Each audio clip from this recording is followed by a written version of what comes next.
Alberto Sebastián Leduc Cárdenas, el nombre completo del conocido escritor del siglo XIX, Alberto Leduc, que hasta la fecha ha sido poco estudiado,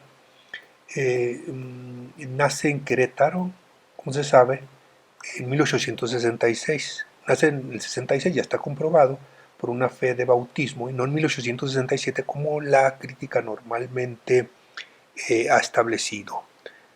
Eh,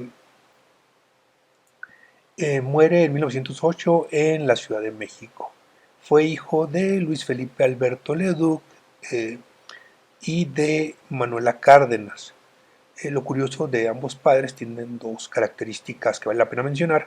Primero que el padre, Luis Felipe Alberto Leduc, vino como militar en la segunda invasión francesa. Ya no regresó a Francia, se casa con la madre de Leduc y posteriormente se convierte en comerciante. No hace una gran fortuna, pero sí hace algo de dinero que, eh, digamos, a solicitud de la madre, deja como albacea a un padre, un supuesto confesor de Manuela, quien se queda con el dinero y obliga a pasar penurias económicas a la familia de Leduc. Por esta razón, Leduc es internado en un hospicio de donde se escapa a los 16 años, como se conoce, y para trasladarse a Veracruz con el fin de ir a conocer a su familia paterna a Francia. Para ello se enrola en la Armada Mexicana en un cañonero mexicano llamado Independencia, donde conoce el mar y se familiariza con el vocabulario marítimo, ¿no? Que lo utiliza en algunos de sus textos. No llega nunca a Francia, como lo he dicho, pero llega a conocer Nueva Orleans, donde llegaba el barco para ser reparado cada cierto tiempo. Es dado de baja, sin embargo, los 2 años de estar en la Armada porque le da fiebre amarilla. Afortunadamente esto para las letras mexicanas, pues deja Veracruz y se dirige a la Ciudad de México a trabajar como periodista. Ahí pues se sabe que ya sus primeras incursiones en la literatura son de 1891, en específico con una novela corta que se publica, sin embargo, hasta 1894.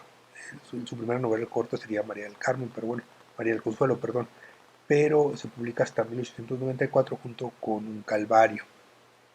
Sí, Un Calvario que fue ganadora de un concurso de literatura justo en el 93. Y como se conoce que escribía desde, por lo menos en los diarios desde el 92, 93 más o menos, donde participa en periódicos como el Diario del Hogar, El País, El Universal, El Nacional, donde está la mayor parte del tiempo. El caso del País es muy interesante porque precisamente renuncia a este periódico por la conocida polémica de 1893 en la que participa Tablada, quejándose precisamente de haber sido censurado por la publicación de su poema Misa Negra. Eh, bueno, él tuvo algunas columnas en estos periódicos, una decena de columnas, son muchas, no las voy a mencionar ahora, pero sí vale la pena comentar que en algunas de ellas pues publica su narrativa, ¿no? Que después aparecerá en los libros. Curiosamente, a diferencia de la mayoría de los escritores del siglo XIX, él sí publica bastantes libros, a mi parecer.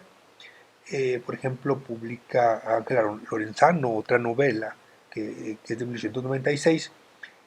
Publica también Para Mamá en el Cielo, que es un libro de cuentos de 1895, y Biografías Sentimentales, también narrativa, de 1896. También lo interesante sobre todo de estas publicaciones es que es el primero que publica, por lo menos de su generación me refiero, de los decadentes, de la generación de decadentes, es el primero que publica novela corta. Esto es muy importante para los estudios literarios. Eh, se dice respecto a su aspecto personal, se dice que tuvo dos familias, ¿no? Una primera donde tuvo 5 hijos y una segunda ya no casado, de acuerdo con Libertad Estrada, quien entrevistó a Patricia Leduc, nieta de Alberto Leduc e hija de Renato Leduc. Eh, pero bueno, solamente se casó con su primera esposa. Eh, digamos que uno de sus textos más conocidos es el de Fragatita, ¿no? Que aparece en algunas antologías y que también se publicó en Revista Moderna, porque algo muy característico, o algo digamos que lo llevó a que lo conociera la crítica mexicana, es que perteneció al grupo que se formó en torno a Revista Moderna, donde estaba Tablada, donde estaba José Juan Tablada, donde estaba Jesús Urueta, donde estaba Jesús E. Valenzuela, donde estaba Ciro B. Ceballos, donde estaba el pintor Julio Ruelas, también muy conocidos. Y justo aquí publica en Revista Moderna, que la primera fase, por lo menos la primera época, fue entre 1898 y 1903, publica desde el primer número un texto que se llama Verdades Eternas, donde ya aparecen precisamente estos elementos característicos que lo ha mencionado como algo elemental o característico, la crítica, sobre todo mexicana del siglo XX, donde dice que aparecen muchas particularidades biográficas del propio escritor. Aparece, por ejemplo, una madre que es muy religiosa. Como sabemos, la madre, una característica fue precisamente la religión. Pero también aparecen algunas metáforas marítimas, la cuestión de la culpa, la narración de elementos internos, a diferencia de otros escritores que son más, que se fijan más en elementos externos. Se centra más bien en un tipo de cuento que enfatiza lo psicológico más que la acción exterior. Pero bueno, aparte de este texto, como digo, aparece Fragatita, y Fragatita, como todos conocen, pues trata de una prostituta que es, eh, eh, que es digamos, una especie de querida de un marinero.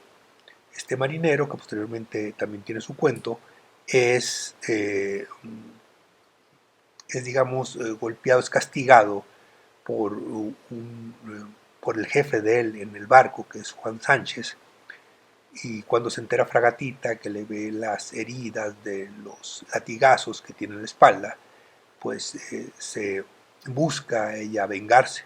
Realmente lo que hace, va y emborracha a Juan Sánchez y le clava un puñal en el corazón y lo deja a la orilla del mar. Fragatita, pues, o sea, finalmente va y de donde estaba en Veracruz, se va hacia la Ciudad de México y ahí se pierde, dice el narrador, en un hospital.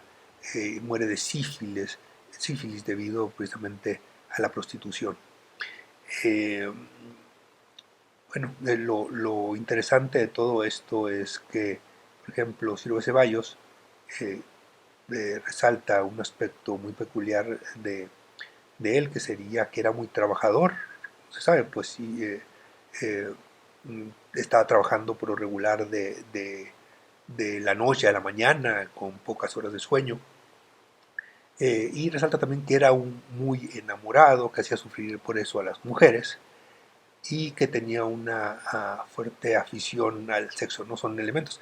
Nosotros sabemos que Silvio Ceballos era muy crítico y a veces exageraba algunos elementos.